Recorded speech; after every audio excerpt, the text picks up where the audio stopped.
Hello students, good evening to all students. 24 मई को जो नोटिस आया है पीटीयू की तरफ से, उसमें आपकी कुछ इंस्ट्रक्शंस आई हैं। जो ओपन बुक एग्जामिनेशन होने जा रहा है उसकी क्या क्या आपने फॉलो करना है और कैसे अटैम्प्ट करना है।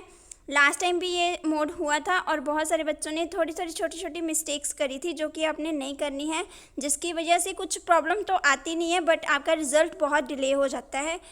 स्टूडेंट्स, अपडेटेड जो मैं वीडियोस डालूंगी, आप अपडेटेड पुरानी वीडियोस पे मुझे बहुत कमेंट आ रहे हैं, तो मतलब आप पुरानी ओल्ड वाली वीडियोस देख रहे हो। तो स्टूडेंट्स, उस पर चेंजेस आए हैं, कुछ ना कुछ चेंजेस, छोटे मोटे चेंजेस आते रहते हैं, इसलिए अपडेटेड लिस्ट को आप ज़रूर सुन के जहाँ आप अपनी आईडी से भी अपना नोटिस को अच्छे से रीड कर सकते हैं। यहाँ पे मैं कुछ आपको एडिशनली बातें भी बता दूँगी ताकि आपकी ओपन बुक एग्जामिनेशन के टाइम पे आपकी कोई प्रॉब्लम ना हो, और कोई किसी को किसी तरह की कोई प्रॉब्लम होगी भी तो आप मेरे चैनल पे कमेंट कर सकते हैं। रिसेंट वीडियो पे ही कमेंट करना ताकि मैं उसको आपको उसी टाइम पे रिप्लाई दे पाऊँ। स्टूडेंट, स्टार्ट करते हैं। फर्स्ट पॉइंट में उन्होंने मेंशन किया है कि जो आपका ओपन बुक एग्जामिनेशन मोड है वो 26 मई से स्टार्ट है और 2 घंटे का होगा। एग्ज़ाम में आपका मॉर्निंग सेशन और इवनिंग सेशन होगा। मॉर्निंग आपका 9:30 से 11:30 बजे तक और 1:30 बजे से 3:30 बजे तक। स्टूडेंट्स, ये सिर्फ 2 घंटे आपको सिर्फ राइट करने के, पेपर राइट करने के टाइम मिलेगा। 2 घंटे, 1 घंटा आपको एक्स्ट्रा मिलेगा फॉर अपलोडिंग। अपलोडिंग टाइम पे क्या क्या करना है मैं वो भी आपको थोड़ा डिटेल में बताती हूँ अभी के लिए। सेकेंड पॉइंट ये है कि स्टूडेंट्स, जो कि आपको डेट ऑफ एग्जामिनेशन मेंशन करी गई है एडमिट कार्ड की, वो एक्चुअल डिफरेंट हो सकती है एक्चुअल डेट से। मतलब जो आपकी डेट एडमिट कार्ड में मेंशन है वो भी चेंज होके आई है। जैसे बी फार्मेसी वाले स्टूडेंट्स की तो आज ही चेंज होके आई है, तो उस पर आपने वो नहीं मेंशन करनी, मतलब वो अकॉर्डिंगली उस डेट शीट के, एडमिट कार्ड की डेट शीट के अकॉर्डिंगली नहीं चलना। आपने जो डेट शीट है वो अपनी अपडेटेड डेट शीट को चेक करते रहना है। स्टूडेंट्स, आपको अमेंडमेंट्स जो वर्ड है लिखा मिलेगा आपको जब, तो इसका मतलब आपकी डेट शीट में कुछ चेंज आया है। जहाँ अमेंडमेंट का मतलब होता है चेंज करना, और एडिशनली कुछ ना कुछ कोई सब्जेक्ट छूट जाता है तो उसको ऐड किया जाता है, तो इसलिए आपको वहाँ पे अपडेटेड लिस्ट में मिल जाता है। स्टूडेंट्स, थर्ड पॉइंट में क्वेश्चन पेपर जो है वो आपको डेट शीट के अकॉर्डिंगली होगा।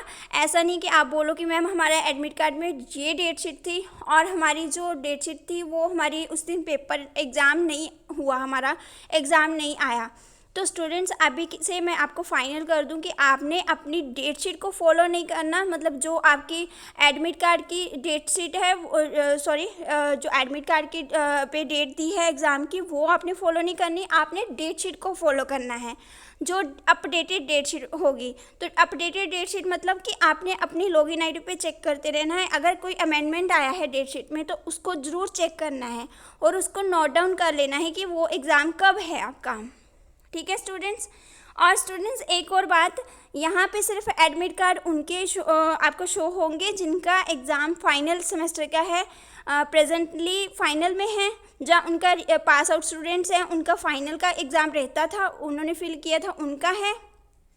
स्टूडेंट्स, अभी 6 और 4 सेमेस्टर के एग्ज़ाम नहीं है, इसलिए उनका एडमिट कार्ड शो नहीं होगा।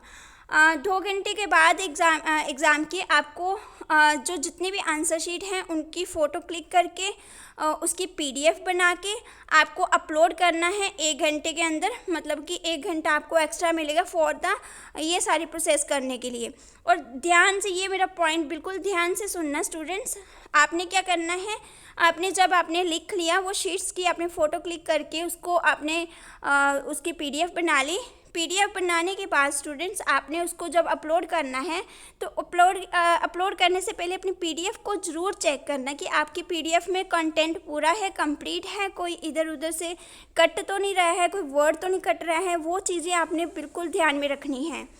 और सेकेंड बात स्टूडेंट्स, अगर कोई स्टूडेंट उस टाइम पे आंसर शीट जो है अपलोड नहीं कर पाता, ठीक है, कोई भी आपको कोई इशू आ जाता है, तो आपने ईमेल आईडी पे मेल करनी है IKGPTUOBEAS। ये आपको मैं हाईलाइट भी कर देती हूँ। यहाँ पे आपने क्लिक करना है। ये जो है अपने कहीं पे नोटबुक पे लिख के रख लो, ये ईमेल आईडी IKGPTUOBEAS@gmail.com। ठीक है स्टूडेंट्स, इस पे आपने बिल्कुल इसको हाईलाइट कर लो, चाहे इसको कहीं पे लिख के रख लो, क्योंकि कई बार होता है कि नेटवर्क इशू होता है, कई बार बहुत हैवी लोड हो जाता है, उस टाइम पे बहुत बच्चा घबरा जाता है। बट आपको घबराने की ज़रूरत नहीं है। आपने अपनी आंसर शीट को विथ प्रूफ, मतलब आपके पास प्रूफ भी होना चाहिए, उस चीज़ का स्क्रीनशॉट होना चाहिए कि प्रॉब्लम क्या आई थी आपको, ठीक है। तो वो 1 घंटे के बीच में आपने अपना वो वहाँ पे मेल कर देना है। अगर प्रॉब्लम आती है स्टूडेंट, ये गलती मत करना कि आप वहाँ पे मेल भी कर दो और अपनी अपलोड भी कर दो आंसर शीट को, ये गलती मत करना, आपका रिजल्ट डिले हो जाएगा। स्टूडेंट्स आगे 5th पॉइंट पे है कि आप ही खुद रिस्पॉन्सिबल हो। यहाँ मेरी बात को ध्यान से सुनना, आप खुद रिस्पॉन्सिबल हो स्पीड पोस्ट करने के लिए। बहुत सारे बच्चे बोलेंगे कि मैम हमारा रिपेयर का एग्ज़ाम जो है वो हमारे हो रहे हैं और हमारा रेगुलर का है। स्टूडेंट्स यहाँ पे एक बात अपने माइंड में रखनी है, जो जितने भी आपके रेगुलर एग्ज़ाम हैं उसके लास्ट डे पर, जैसे सपोज मान लो कि आपका एग्ज़ाम जो है मॉर्निंग को ख़त्म हो जाता है, तो आपने लास्ट एग्ज़ाम जिस दिन लास्ट एग्ज़ाम है उस दिन आपने इवनिंग को स्पीड पोस्ट करवा देना है अपनी आंसर शीट्स का। उन आंसर शीट को कैसे करना है, स्पीड पोस्ट कैसे करना है, उसके लिए मैं अलग से वीडियो बना चुकी हूँ, बहुत सारी वीडियोस पड़ी हैं, वो मैं अपडेटेड भी बनाऊँगी, ठीक है। वो आपने टेंशन नहीं लेनी है, अभी जस्ट अपने एग्ज़ाम पे ध्यान देना। और एग्ज़ाम जो आप आंसर शीट को जब स्पीड पोस्ट करोगे वहाँ तक आपका काम ख़त्म नहीं हो जाएगा। आपने वहाँ पे अपना जो आपकी रिसीट मिलेगी, आपको रिसिपिएंट मिलेगी, जब आप स्पीड पोस्ट करोगे तो आपको एक रिसीट मिलती है ना, तो वो उसको आपने स्कैन करना है। स्कैन नहीं कर सकते तो आपकी उसकी फ़ोटो क्लिक करके आपने जस्ट उसको अपलोड कर देना है अपनी लॉगिन आईडी पे। अब लॉगिन आईडी कौन सी है, आपकी पीटीयू आईडी तो बनी होगी। अगर आपको अभी तक नहीं पता तो अपने एचओडी से, अपने कॉलेज से ज़रूर कंसर्न करिए और उनसे पूछिए। और मुझे पता है आप सबको अपनी पीटीयू लॉगिन आईडी ज़रूर पता होगी। स्टूडेंट्स नेक्स्ट जो है इन्वेल्प, आपने जो लेना है एक ही इन्वेल्प यूज़ करना है। एक इन्वेल्प कौन सा यूज़ करना है, वो क्लॉथ लाइनिंग वाला इन्वेल्प आता है। अब इसके पीछे रीज़न ये है कि आपकी जैसे 5 सब्जेक्ट्स हैं तो 100 शीट्स हैं, 100 शीट्स आपकी एक ही इन्वेल्प में आनी। जो सिंपल इन्वेल्प लोगे तो वो फट भी सकता है और प्रॉब्लम भी हो सकती है, तो आपकी शीट्स जो है वो ख़राब ना हो, इस वजह से आपको क्लॉथ लाइनिंग वाला इन्वेल्प यूज़ करना पड़ेगा। तो स्टूडेंट्स उस पर अगर बाई चांस आपको वो इन्वेल्प नहीं मिलता है क्लॉथ लाइनिंग वाला, तो आप सिंपल पे भी कर सकते हो, इसका कोई नुकसान नहीं होगा। और स्टूडेंट्स उसके बाद आपने आंसर शीट जो आपने अपना स्पीड पोस्ट करना है, वहाँ पे आपने क्या लिखना है, ऐसे टॉप पे एक, जैसे आप बोल्ड लाइन में देख रहे हो, answer sheet for November 2020 and और अप्रैल 2021 एग्जामिनेशन, ये एक ही लाइन में लिख देना है, ठीक है। कैपिटल लेटर सारे लिखने की ज़रूरत नहीं है, लिख भी सकते हो, कैपिटल लेटर लिख भी सकते हो, बट ज़रूरत नहीं है। ऐसे ही जैसे ये लिखा है, हाँ एड्रेस आपने जैसे एड्रेस करना है टू द, जिसको भी एड्रेस करना है, मतलब कि किसको एड्रेस करना है, यही जो आपने एड्रेस यहाँ पे मेंशन है, control of examination 4th floor G+7 building IKG Gujral Punjab technical university Jalandhar Kapurthala highway, VPO Ibban Kapurthala 144603 district जो है आपकी कपूरथला। ये आपने ऐसे तो यहाँ पे 2 लिख के यहाँ पे ये एड्रेस मेंशन कर दिया, बट आपने सेंडर का नेम भी अपना मेंशन करना है, मतलब कहाँ से आपने कौन डिलीवर कर रहा है इसको, तो आप ही होंगे। तो अपना नेम, ठीक है, उसके साथ अपना रोल नंबर, उसके साथ आपकी ब्रांच, उसके साथ आपका सेमेस्टर, उसके साथ आपका पोस्टल का एड्रेस, ठीक है, आपके एड्रेस, घर का एड्रेस एंड मोबाइल नंबर। अब बहुत सारे बच्चों को यहाँ कन्फ्यूज़न होंगी कि मैम हमारा हम प्रेजेंटली यहाँ पे दे रहे हैं, हम एग्ज़ाम वहाँ से दे रहे हैं और वहाँ से हमारे जो कॉलेज है हमारा वहाँ पे है, 3-4 जगह मुझे मेंशन करोगे। बट स्टूडेंट्स आपको यहाँ पे कोई दिक्कत नहीं होगी। आप जब जहाँ पे एग्ज़ाम दे रहे हो, जहाँ पे अगर सपोज मान लो कि आपका एग्ज़ाम 2 एग्ज़ाम आपने कहीं और पे दिए, 2 कहीं और पे जाके दे रहे हो, तो आप जिस दिन लास्ट डे जो एग्ज़ाम जहाँ से दोगे बस उस जगह का आपने एड्रेस मेंशन करना है और करेक्ट एड्रेस मेंशन करना है, कोई रॉन्गली एड्रेस मेंशन नहीं करना। और घबराने की कोई ज़रूरत नहीं है, यहाँ पे आपको कोई दिक्कत नहीं आएगी। स्टूडेंट्स उसके बाद आपने वाइट शीट्स जो हैं वही यूज़ करनी है और A4 शीट्स जो हैं आपने वही लेनी है और आंसर शीट जो है आपकी 20 पेजेस की होगी। यहाँ पे आपने इंट्रोडक्शन, आपने अपना डिक्लेरेशन वगैरह आपका कुछ नहीं जाएगा। आप सीधा सीधा आपका आंसर शीट से पेपर शुरू होगा। लेफ़्ट साइड पे आपका रोल नंबर आएगा, राइट साइड पे आपका सब्जेक्ट एम कोड आएगा, नीचे आपके नीचे वाली एक लाइन लगा के लाइन ड्रॉ कर सकते हो आप, सिग्नेचर आएंगे आपके, और साइड पे आपका राइट साइड पे आपका नीचे बॉटम पे आपका पेज नंबर आएगा। स्टूडेंट्स यहाँ पे आपने ये मिस्टेक नहीं करनी कि एक ही शीट पे लिख के छोड़ दो, ऐसे ये मिस्टेक बिल्कुल नहीं करनी। आपने 20 की 20 शीट्स पे ये चीज़ मेंशन करनी है। आपको ये फॉर्मेट में आपको अपडेट कर दूँगी, आज ही मैं वीडियो शेयर कर दूँगी। वो आपने फॉर्मेट जो है वो आपने फॉलो करना है और इसको ज़रूरी नहीं है कि आप प्रिंट आउट ही निकलवाओ, आप हैंड रिटन से भी लिख सकते हो, हाथ से आपने लिख के शीट्स को अपनी रेडी कर सकते हो। अब आपको डिक्लेरेशन वगैरह कुछ भी देने की ज़रूरत नहीं पड़ेगी।